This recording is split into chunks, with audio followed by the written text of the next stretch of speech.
Jeremy, we're going to talk about marketing and Follow Up Boss today, and I'm pretty excited to focus on that. Jeremy, why don't you introduce yourself and give a little background for us?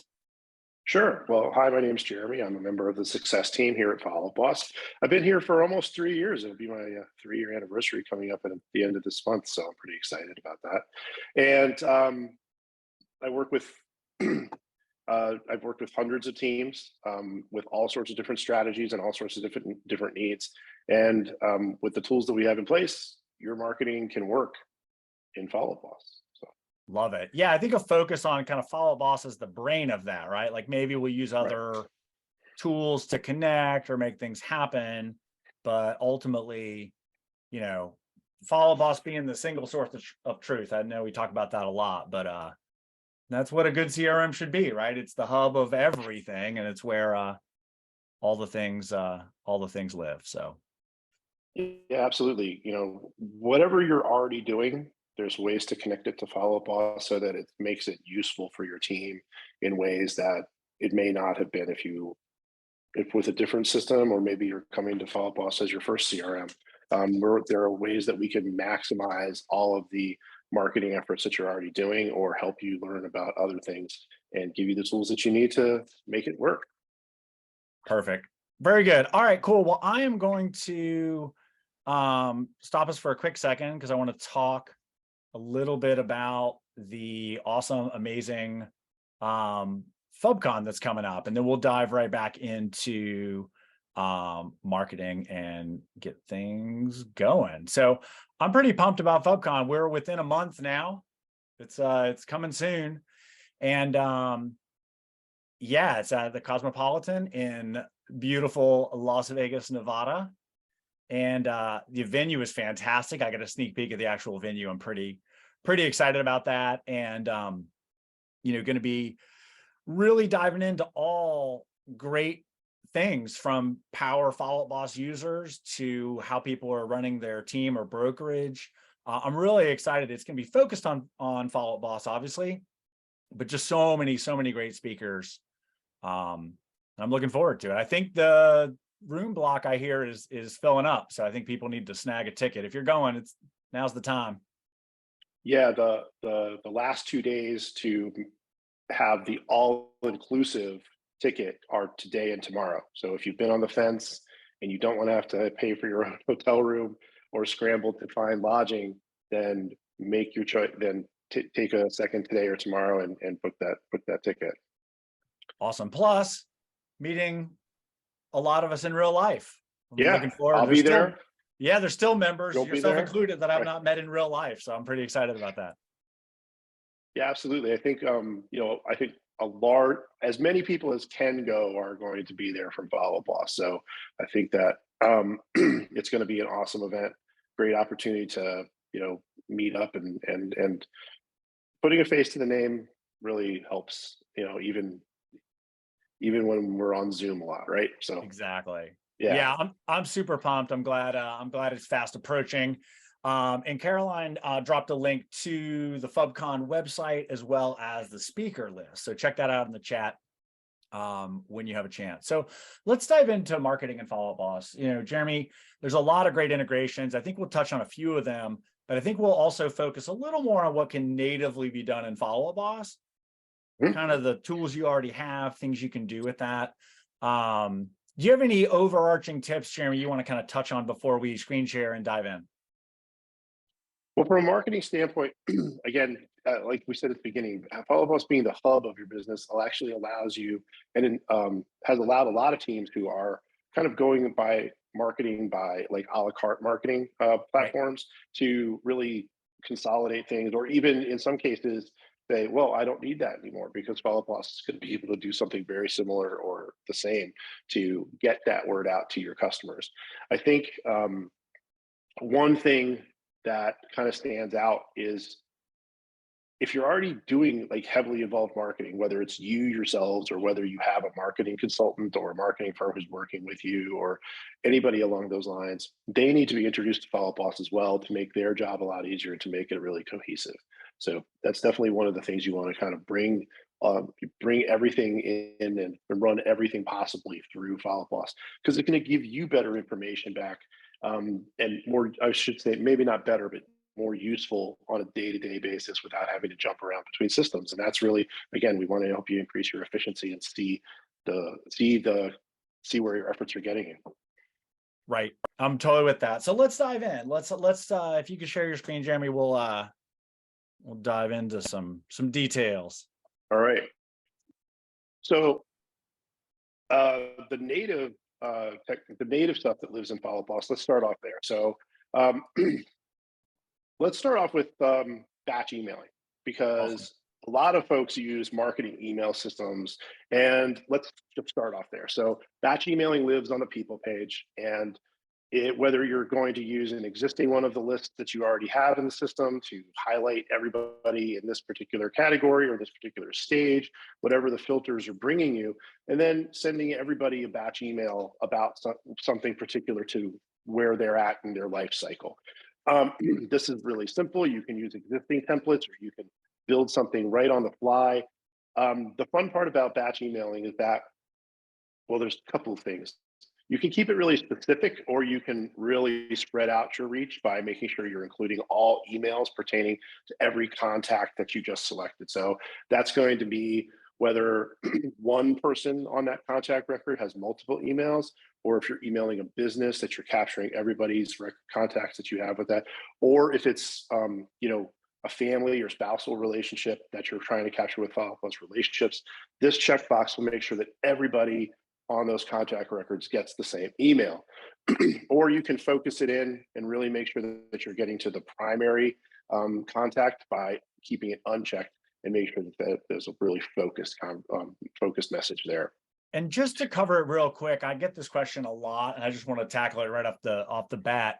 This does still truly send as a unique email to that individual. It's not a CC or a BCC. Right. Sometimes people worry that they could possibly reply all. It's truly sent as a one-off email to each contact or relationship.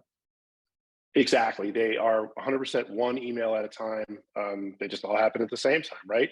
And we use, and the mechanism that we use for batch emailing allows every user in a Follow Boss account to send up to 10,000 emails a day. So if volume of emails is an issue, consider that, if it's just, if you're a solo user, you've got 10,000, spots per day that you can use. That's a ton of outreach you can still do, in a week. Consider that you can hit 70,000 people. That's a crazy amount of Right. reach. Now, not saying that everybody's got a database that Right. big, but you have the potential to do that without using another system. So, right. No, that's wise. And then can we show super quick, sorry to just jump in and interrupt you, but can we show the drop down, how you can send from each user sure. potentially, if that's something you want to be able to do? Right, absolutely. So if you're an admin in your Follow Boss account, you can choose to send this email as yourself, or you can just click assigned agent, and it's going to always make sure that the signature and the merge fields mention that assigned agent is sending the message, as opposed to you as a representative of the entire team. That's another that's another really great feature. So you can send an email on behalf of your whole team. That's super, super helpful. Now, the other thing that I like to mention is that you can't send a batch email until you preview it. So we're not leading you blind into the network. It lets you see exactly what the email is going to look like for a person, based on and with the signature in place as well. So for this person, excuse me, and then you can click through and see if that preview really looks the way you want it to, or go back and edit it.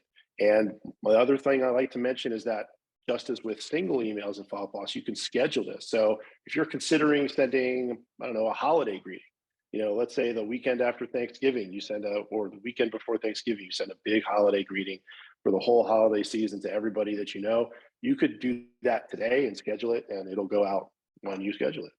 Yeah, I'm a big fan of that. And just to throw, we don't have to hop in there, but just to mention to people, if you schedule it and something changes, you still just go to, I believe it's reporting batch email. Yep. Yeah, because it's a batch email, it still lives there even if it hasn't sent yet. So if you needed to potentially edit a scheduled future message, you can also still do that, obviously, anytime prior to it sending.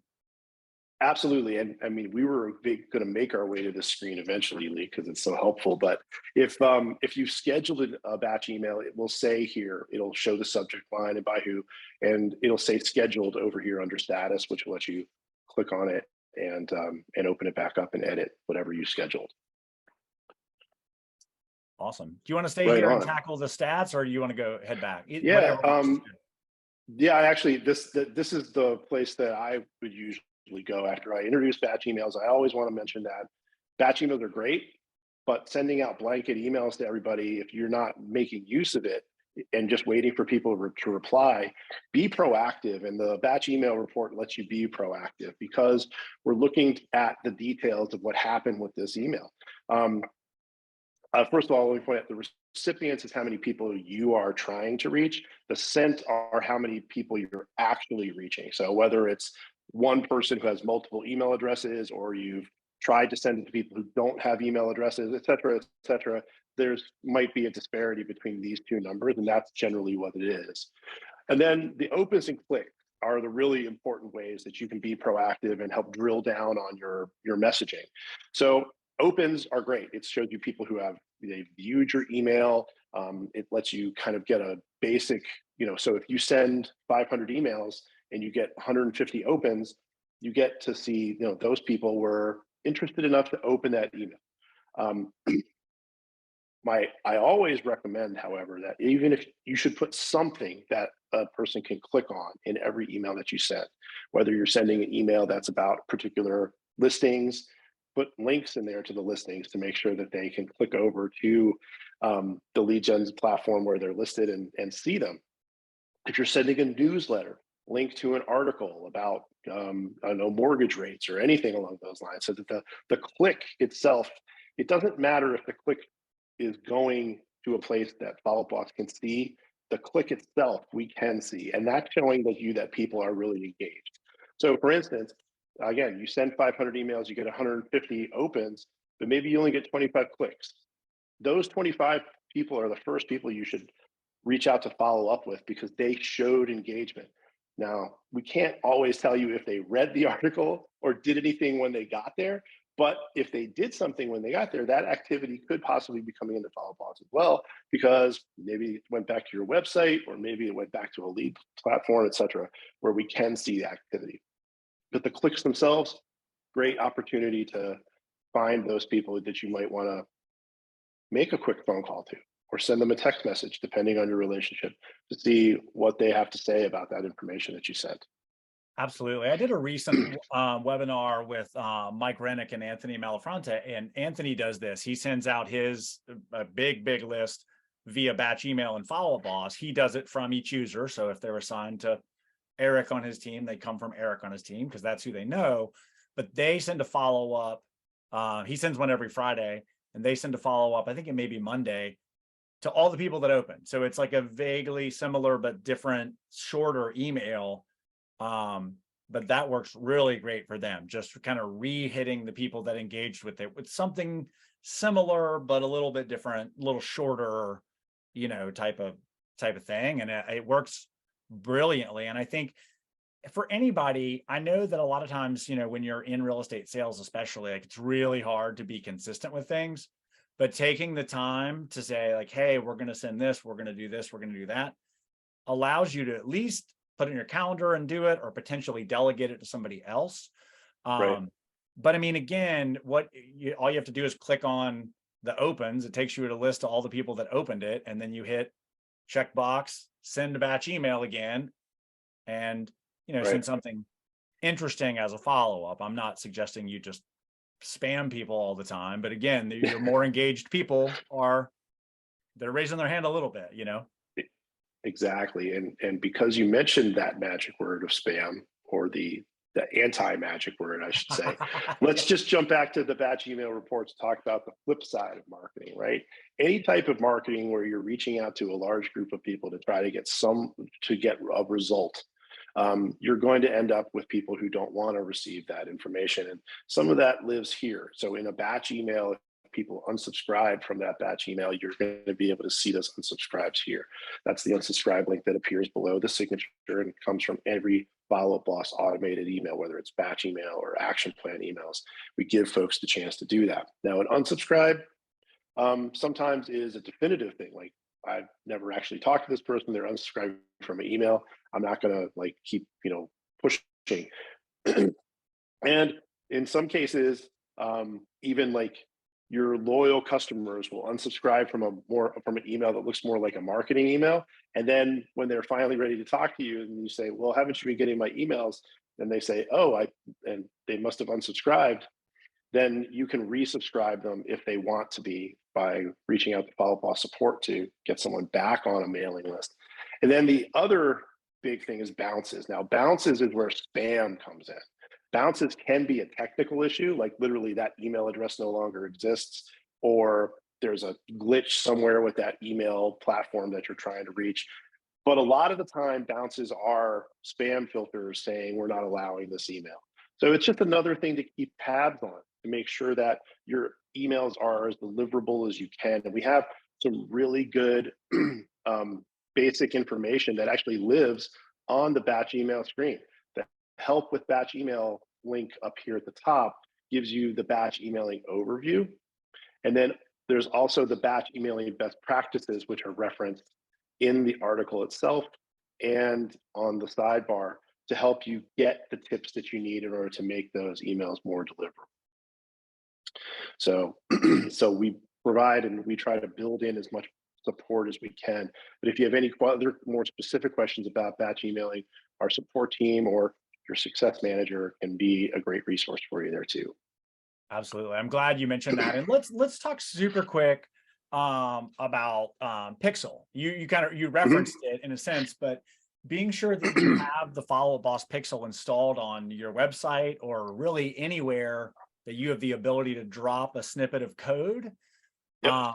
It's really fantastic because, to Jeremy's point, if they do click on a link that brings you back to some site that is connected to your Follow Up Boss, it does generally work a lot of times with Zillow and Realtor and some of those sites, but certainly with your own site, the ability to send something, drive them back to your site so that they get more engaged. Depending on your other settings, you may be alerted that they're back on your site, or there are other things you can do. But yeah, if you could walk us through not how to install Pixel, but just the short version of like what it does and how you would get it set up. Yeah, so the Follow Up Boss Pixel is really just a simple code snippet. It embeds in most website builders, and any custom websites that you've had built for them, they can definitely be embedded there. They usually go in the header of the pages, and it can be very targeted for an individual page, or it can be widespread across your entire site, depending on how your site is developed and how you want to break it down. We generally recommend that you install it in a general manner. I said general twice in that sentence, but because that way it lets you capture, activity, across the board. The type of activity it captures are, if you are putting the pixel into a website that's connected to an IDX or a home search, then it's going to capture property views and favorites and additional activity of and so forth, and bring that into Follow Up Boss. Even if someone doesn't request another inquiry, if they don't say, "I want more information about this property," if the pixel's installed on your site, you're more than likely going to at least get a note or the ability to see that they looked at some additional properties from your home search. The pixel is also good for other non-home search and inquiry-based things too. So, if you've embedded it in your entire website and you have a page on your website dedicated to recruiting, the pixel will capture, registrations and things like that from your recruiting page. The pixel itself has the ability to capture to find forms that people are filling out that you're asking people to fill out and creating leads. It has the ability to do that. If you are already getting those delivered by email or so on, then you don't need this on, and it can cause a little bit of a friction. So if you're already getting forms filled out and you're hearing about it, you don't need this on, so you can turn this off individually. The other thing that the Pixel does is it puts your follow-up boss phone number front and center on your website. So if you are using our calling features and really making use of team inboxes or your individual phone lines, then the call to actions have shown to be really effective to get people to call you right away. And on a website, it looks like this. On your mobile, it looks like this. The mobile one, they literally tap to call, tap to text. So they're going to be able to get in touch with you really seamlessly if you've got the Pixel installed there.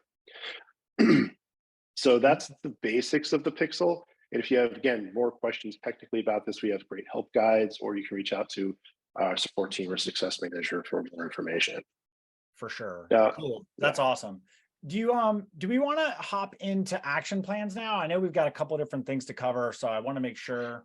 And I think from one perspective, maybe let's talk about the auto assign first. So the ability to potentially drive people back to your site or to do something automatically when they first come in. Whether it's, hey, we've got a great article on that, or thanks for checking out our site at. Sometimes it's that simple. It doesn't have to be super fancy. Just acknowledge that that's the website they just came in from. And then at that point, in some way, shape, or form, they're going to be cookied to get Pixel, or for you to be able to see what they're looking at on your site. So you can have a much better follow-up to realize they're looking at a certain price point, or they just read our page on how, 5 ways to save up for a down payment. Lots of great intel that you can get there. Yeah, absolutely. So starting with the lead flow page here, you can really, so any lead source can have its own action plan, or you can, if you feel like you have really, good across the board messaging, your action plan could be the same for every lead source. So the action plan box here allows you to choose the action plans that are in your library to be sent to people based on literally them arriving in Follow Plus. As soon as the lead is created, they can start to receive that action plan. Now, a brand new lead coming from an online lead source is also eligible to get the initial text autoresponder as part of that action plan. So the action plans can contain that one automated text that we send. I don't want to get too much in the weeds about why we don't offer more automated texting, but we integrate with some amazing automated, some texting systems that can automate more texting for you. So you can really granulate which action plans are going out to which leads.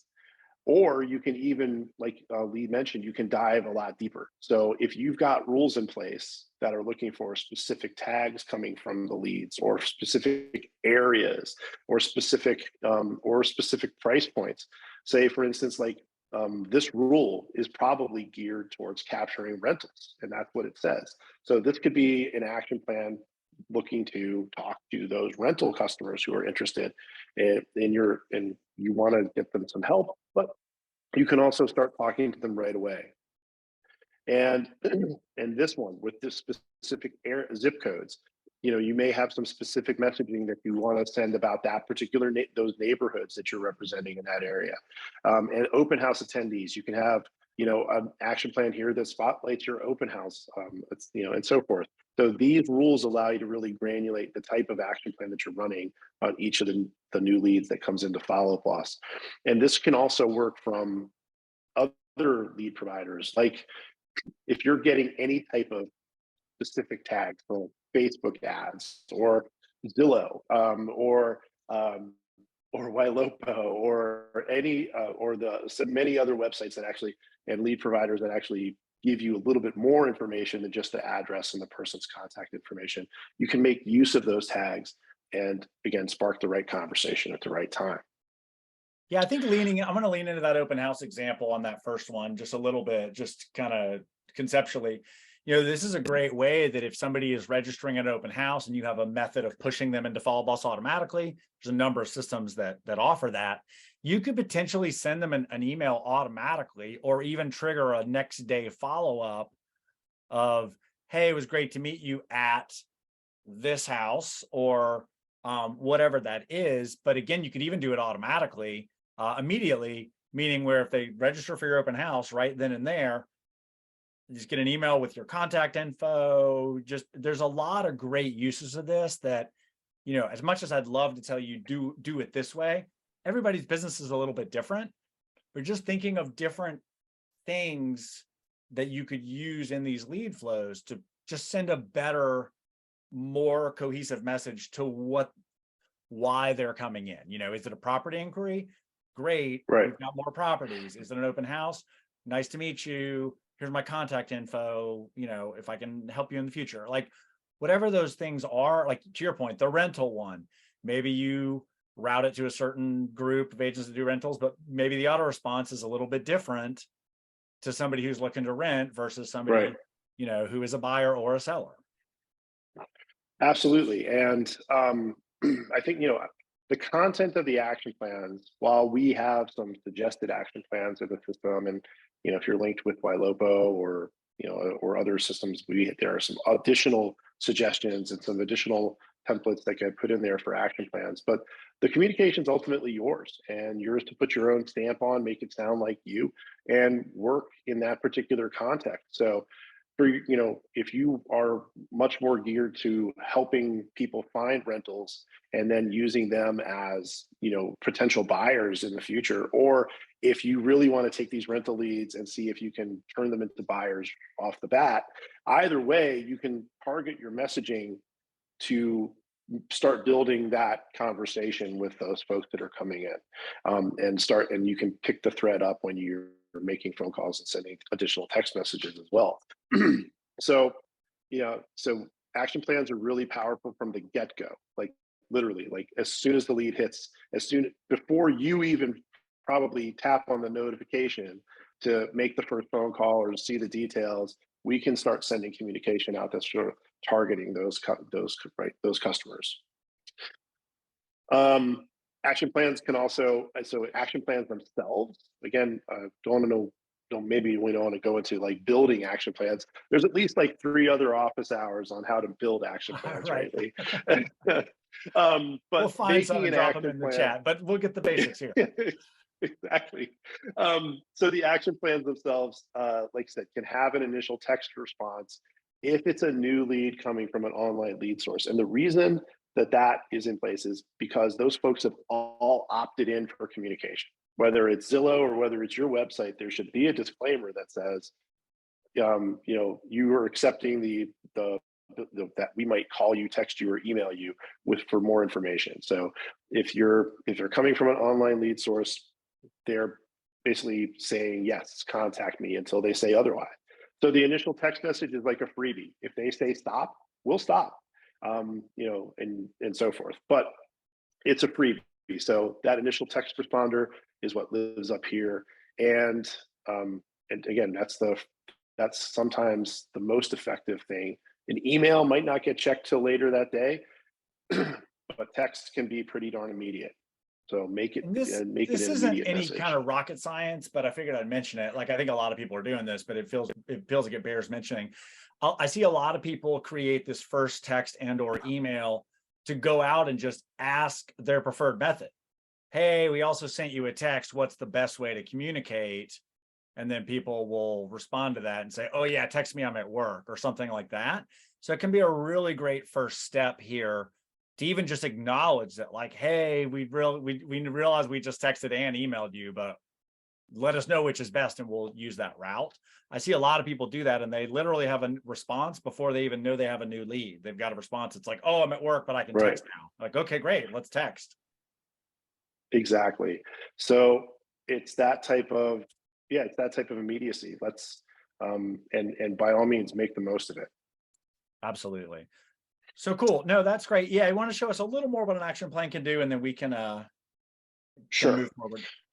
So from a marketing standpoint, communication isn't the be all end all. It's the sharp point of the stick, shall we say. But action plans can do more to help you build in automatic steps in the process too.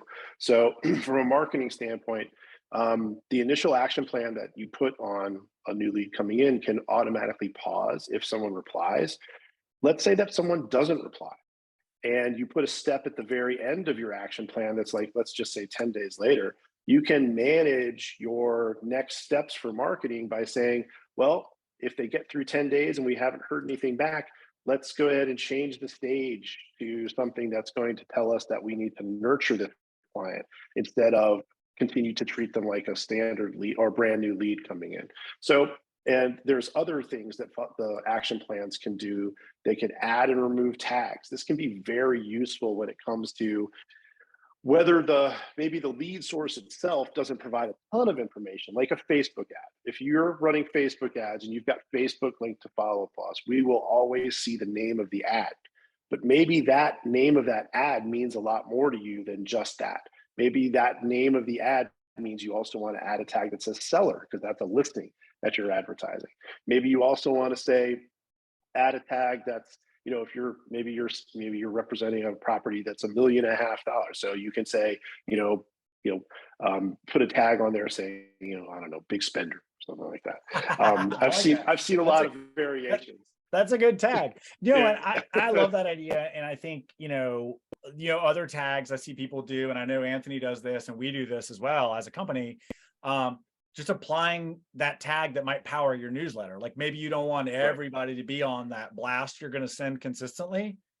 So this is where you can determine, do they get that tag? If they reply, do they not get it? Do people coming in through Zillow not get your newsletter, but people coming from your site do? You can control all of that potentially here, whether it's a tag or a stage. If you have a do not contact stage and you want to move them to that automatically, if they're a vendor or whatever, there's really a lot you can do here. And Jeremy, I'm really glad you showed the example of the change stage at the end if they haven't engaged, because that to me is one of the most powerful things. Then, and we don't have to dive into this too much, but then you potentially have an automation that says when the stage becomes long-term nurture or cold or whatever it is that you're using, you can now apply an action plan that'll potentially go out every 30 days, every 60 days, whatever that is, with just some touch. Again, ideally a link back to your website. I can't tell you when I was in an operations role with a team, how many times I would see responses from leads from years ago that would just say, oh, thanks for all your emails. Like, I've enjoyed getting them. We've been super busy. Now we're ready to get a little more serious. So yeah. Sometimes I know we feel like we're shouting into the void, but more often than not, I've seen many, many people come back and reply and say like, well, we've gotten all your emails. They've been great. We've read everything. Your site's amazing, whatever that is. Now we're ready. I know we all would much rather have, come list me and, hey, I'm pre-approved for leads, but that's just not, we'll take those when we get them, but that's not the game as much anymore. Absolutely. Yeah. You got to play the long game. The past few years have been a really, a great, time, but it's been so fast and furious. Now people are going to sit on those decisions a lot longer. So but this type of step can really help you. Like you said, stay in their inbox. If maybe you're the only person, maybe you're one of two, and maybe they like your stuff better than the other people. So, I mean, it's always worth a try. And that brings us around to automations and marketing as well. Again, not to go too into the weeds, but just as Lee mentioned, an automation get triggered off of a stage change or a specific tag being added, or additional property views and property saves that come from that pixel being installed in your website. This type of information can surface things back to you, or as I said, really help you manage your marketing efforts, along with maybe helping you manage your database at the same time. And because those two things are very tied together, where someone lives in the stages can really determine what your marketing strategy is for those folks.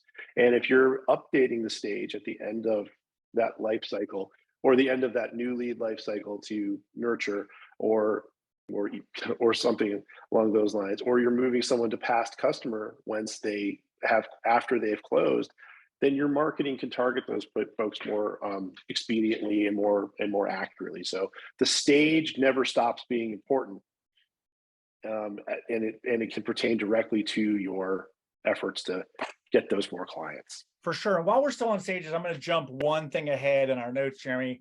Another great tool, and I don't want to spend too much time on this either, but there's a great tool. I totally got this from the guys at Whistle Realty. There's a tool called Whitley. I'll drop a link in the chat, but it actually allows you to connect your Follow Up Boss account and retarget people by stage. So you can actually, send them have a retargeting ad that's maybe a little more relevant to a hot prospect, and be sure that your hot prospects only get that particular ad.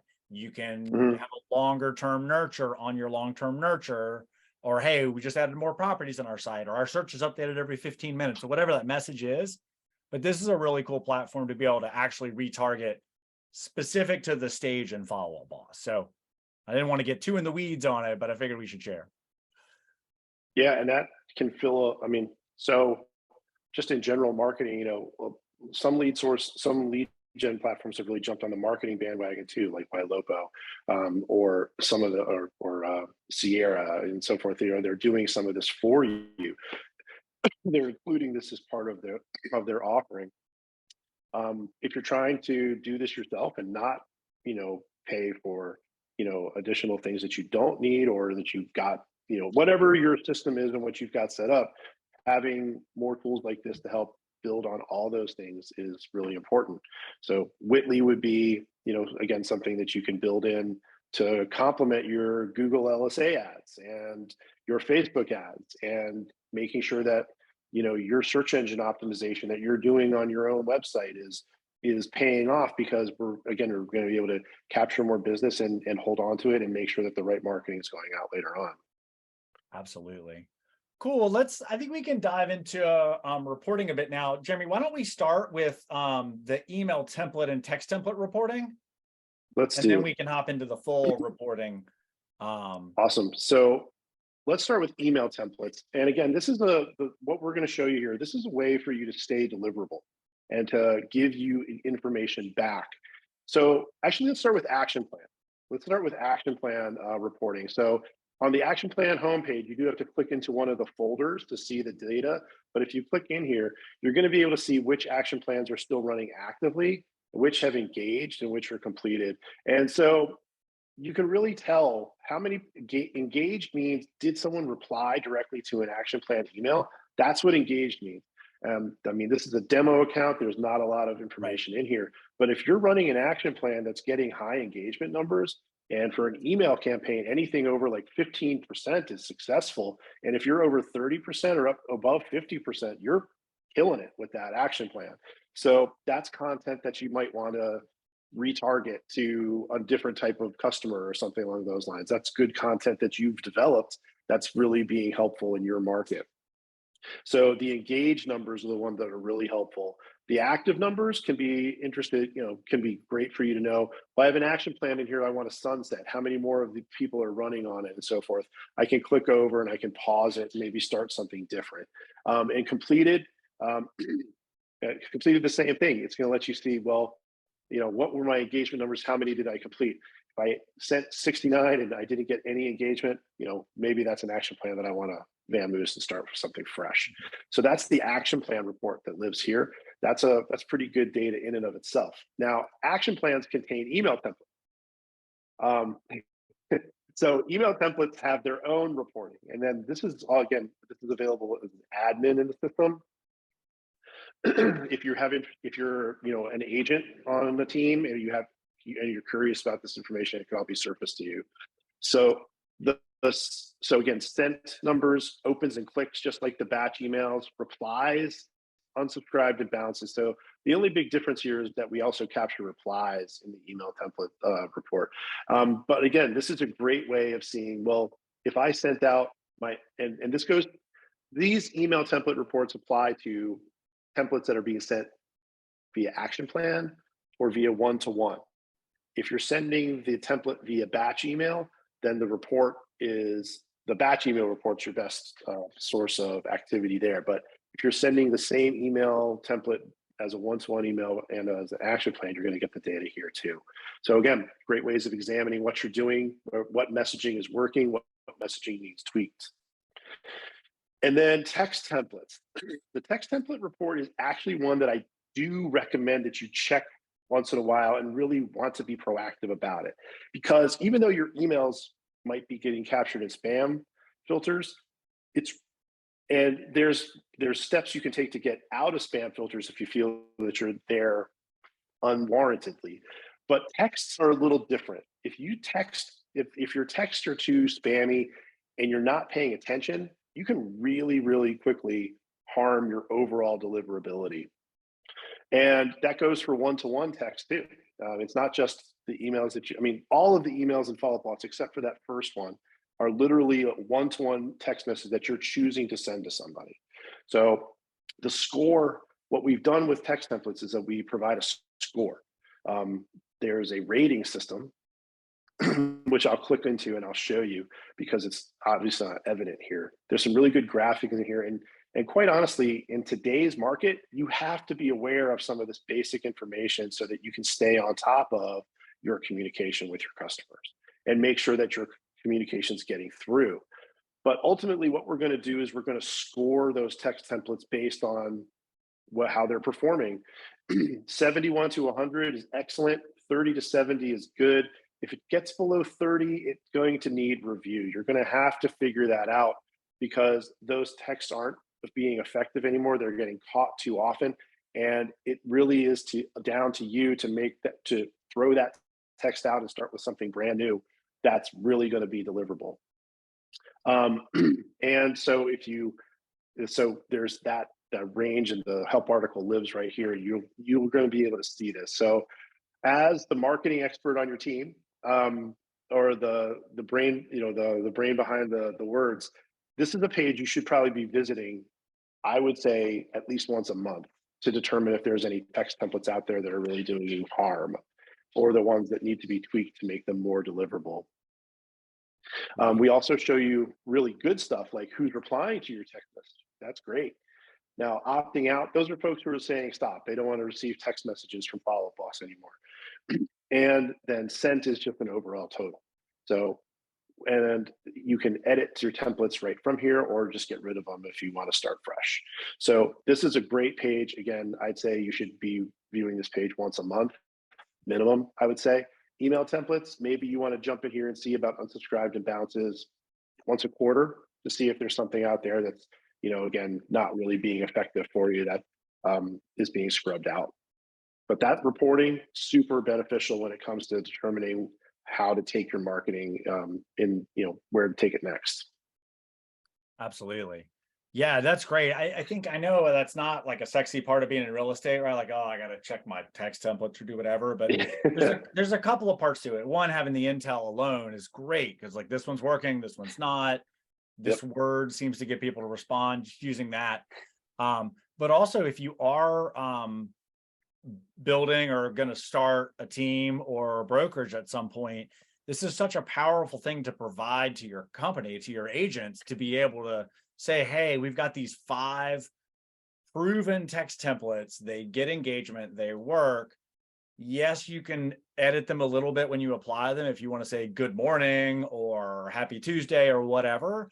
But ultimately, if you're going to grow your business, even in the future, having some of these things laid out for people are really powerful. And the fact that they're kind of time tested is really great. Now, unfortunately, as we all know, the business changes, market's always changing. So unfortunately, the template that may have done amazing for you in 2020 may not still be working. So again, to your point, Jeremy, of checking these periodically, drop a note in your calendar, drop a recurring, first of every month, take a quick look at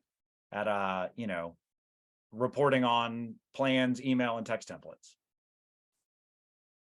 Yeah, absolutely. I work with dozens of teams a week, and a lot of folks have come to me and say, I want to check through my communication, see where I might need to tweak things because the market's changing. And those are great conversations for us to have as your success team. And we want you to have those tools available to you and feel comfortable. This is where you would go to see, what's going on with specific messaging, or if you just want to scrap a whole communication pipeline and start fresh, obviously it's all here for you to review. Yeah, that's great. Let's hop into the reporting. And I think, lead sources and deals, I think I want to definitely make sure we tackle. Yeah, so lead source reporting here is really going to help you see how successful you're being with specific lead sources, right? The drop down here gives the same range of reports that we provide for the agent activity, But in this particular case, we're putting it in the context of specific lead sources. And how many have we not acted on by lead source? I mean, are there any lead sources that are being favored or or ignored because they're not quality leads? Are there, how many leads have the most, which has the most responses? So basically, this is all great data for you to stay on top of how those different lead sources are being treated by the team. Where is it being successful? Where does your team need coaching versus where does the lead source need to be tweaked? Is this lead source even being productive for me anymore? The lead source report can really help you with that. Now, generally, the lead source, quote unquote, is the place where the lead originates. From a marketing standpoint, the lead may not originate from the lead source. It might originate from a Google service ad, or it might come from Facebook. And then people go to your website and they click into your IDX, and then it comes over as a lead. There's all sorts of different pathways. So having having a bit of a map of how your marketing affects your lead sources is a great kind of thing to keep in mind.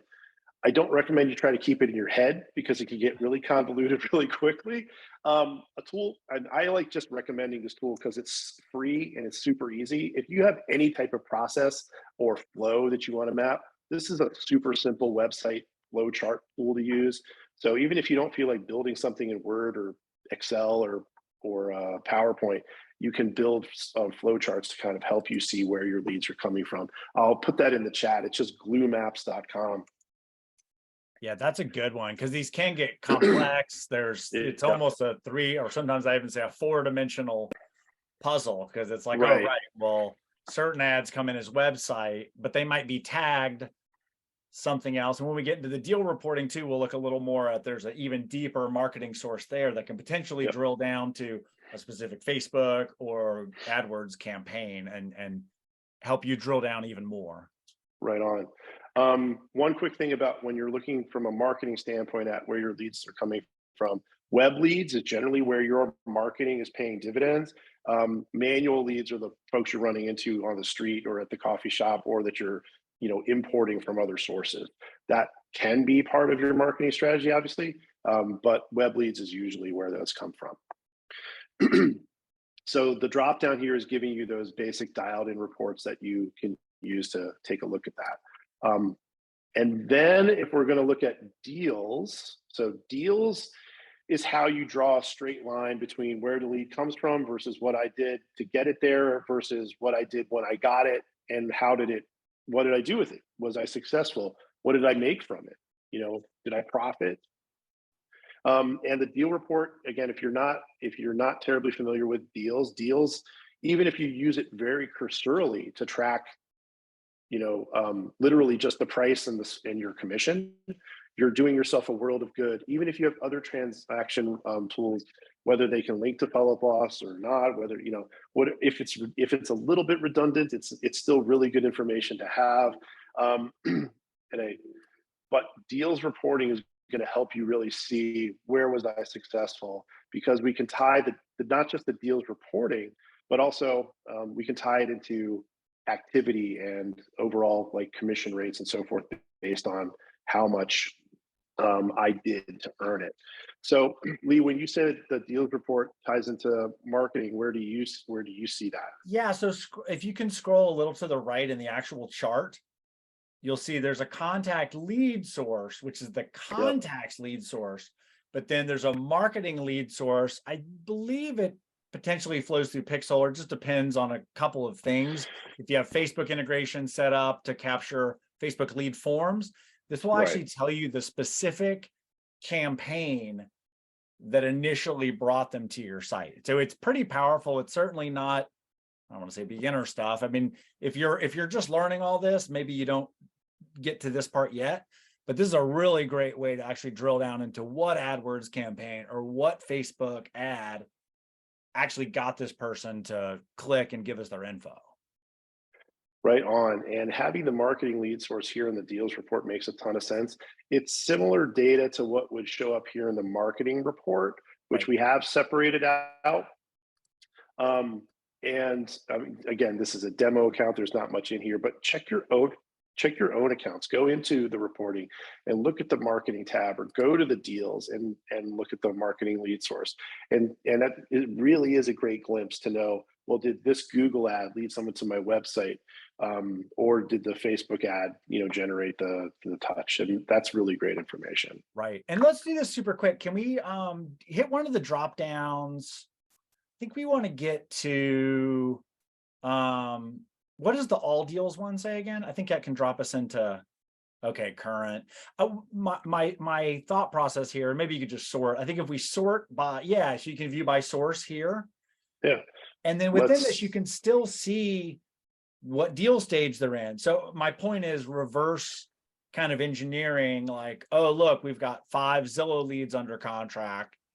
What was it that brought them in? Are they Zillow Flex, or are they on zip codes? Are they, so using different combinations of this data to sort by, okay, well, who's, pending firm, like no contingencies, and where did they come from?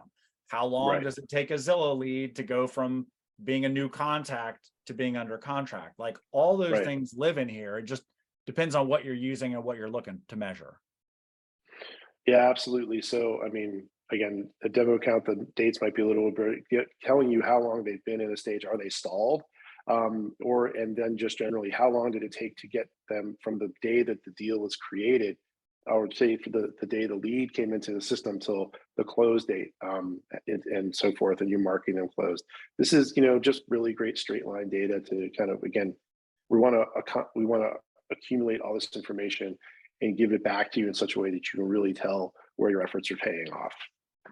Awesome. Yeah, and I want to mention one more quick thing that's, I won't say off topic, maybe a little bit of a pivot from some of this, and then we'll wrap. I want to make sure we I know there's another webinar too. I want to make sure we respect that. But another cool thing I see people not do often enough, or actually, if you can hop to the properties tab, we can kind of show this. I think there's two cool things here. Number one, when you, obviously this is again a demo account, but one of the cool things about this that actually shows you where your inquiries are, like what properties you're getting inquiries on. So this could be a really powerful thing, in a listing appointment, to say, look, we've had 50 buyers inquire in your neighborhood or in this area in the last X number of days. But a lot of times too, where I was actually headed with this, we're just in reporting and I got excited about staying on the properties. Yeah, and that's cool because you can drop down and find which zip code has the most inquiries. So again, and this is where I was headed. You're reading my mind, Jeremy. This is, I don't think enough people do actual reverse prospecting. Like a lot of times these guys are coming in with either zip codes they're interested in or things like that. So to go back and just find that tag, or to find it through here, hey, who are all the people that inquired in 30022? I just got a new listing in 30022. Maybe I should send it out to people who have previously inquired in that zip code. So again, backing into like, who are these people? Or to your point, Jeremy, the high net worth people or luxury, getting those defined and using them to then again follow up with accurate content or information. Right on. I actually, the property report is actually the answer to a pretty common question with new Follow Plus users. How do I tell which properties, how can I see which properties are hot this week? This is the report that's going to show you that, or this month or whatever. So whether it's the area of your market that you want to look at with zip code, or literally which properties on the list over here, which is grayed out and so forth, every address will have a number up here. And if you click on the number, it'll pull up the smart list of everybody who came through Follow Plus with that inquiry. Jeremy, can you change the time frame on this? I think I pulled some old data into this. I think there might be some. Oh yeah, here we go. Nice. All right. Yeah, so you can see that property has the most inquiries. 222 Oak Street's got 3, and if I click on the 3, it pulls them up right here on the people page, so I can do more with them, slice it and dice it even more. Exactly. And then the zip code one, same deal. Just drop it down. It's just going to pop them into zip codes. And since this is a Google map, obviously you can play around with it a little bit and so on, but you can see where you're getting inquiries from. And that's can be, from a marketing standpoint, teams that I've worked with have used the zip code information to target mailers. or other instances and so forth, to really dive in and see, are there areas of town I need to put my presence out more in, because those are the hot areas of town where there's more business to be had. So the zip code can really pay dividends that way, or property can really give you more information for reverse marketing and so reverse prospecting and so on. And then the tags can be captured for zip code as well with the auto tagging feature that may not be on by default. If you turn on auto tagging, which lives here under tags, you can choose whether you want zip code or city tags or both. And that'll give you another place to start with that reverse prospecting to see if there's anything out there in those tags. Absolutely. I love that. That's so good. Cool. Obviously, there's a million different things we could always talk about Follow Boss in general, and certainly tied to marketing. But any words to take us out, Jeremy? Anything we either didn't quite get to, or just words to the wise for doing this? Yeah, well, obviously, I mean, we covered a lot of areas in Follow Boss, right? So marketing applies to so much of the platform, and there's little bits and pieces of it in different places. So again, knowing what to look for is the first step in the game. And then again, if this is your first introduction to what you can do with marketing at Follow Boss, or if you've been marketing with Follow Boss for years, again, being aware of the tools that are in play in the system, your first step. And if you're doing other types of marketing outside of Follow Boss, talk to our team about how we can link that back in, so you're getting better information about which customers are reaching out for more information wherever they might be. For sure. And as you mentioned before, just to reiterate, you can always hit up support@followboss.com. Yep. Certainly, there's the Facebook community is a tremendous resource for other people, what they're doing. Absolutely. Hey, we tried that, it didn't work. Hey, we tried that, but we learned we had to tweak it this way. So be sure you guys are in the success community, and feel free to reach out to support anytime. That's what they're there for. Absolutely. Awesome. Well, thanks for being on, Jeremy. It was great. My pleasure. All right. You guys enjoy. Hopefully we'll see you on the next office hours.